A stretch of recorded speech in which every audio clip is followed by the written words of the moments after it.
Men hvorfor tror du, vi er blevet kåret som et af de lykkeligste lande? Fordi vi faktisk har det godt, sammenlignet med mange andre lande. Så det er der egentlig mange gode grunde til, synes jeg.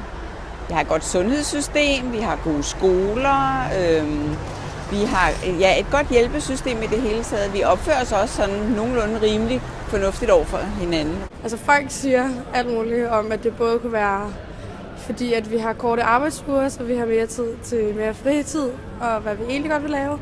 Men der er også nogen, der mener, at det er på grund af alt det her med hygge, som er blevet mega populært i udlandet, men som man måske også hænger lidt sammen, fordi man netop har god tid til at hygge sig.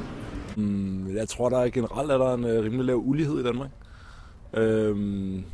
Jeg tror, altså vi har et samfund, hvor de fleste har det sådan relativt godt, og vi hjælper dem, der har det svært. Altså, vi prøver i hvert fald.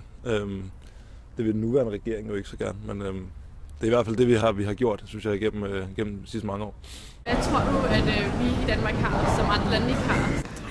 Et velfærdssamfund, uden tvivl. Igen er det også, hvem du sammenligner os med.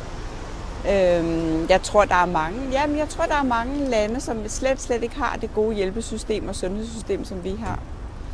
Jeg tror, det er vores velfærdsmodel, og at vi har sådan et godt uddannelsessystem, som gør, at vi alle sammen har en god og solid baggrund til at opfylde vores drømme, som giver os frihed. Og så har jeg også en teori, nu er jeg arkitekt, om at der er en del af det, at vi er et lille land, og vi bruger meget lidt tid på transport, som gør, at vi har meget tid til at gøre andre ting. Og vi har for eksempel i København en rigtig god infrastruktur, både offentlig transport og at det er muligt at cykle rundt i byen, som jeg også tror, at giver den her frihed, som giver en glæde i hverdagen.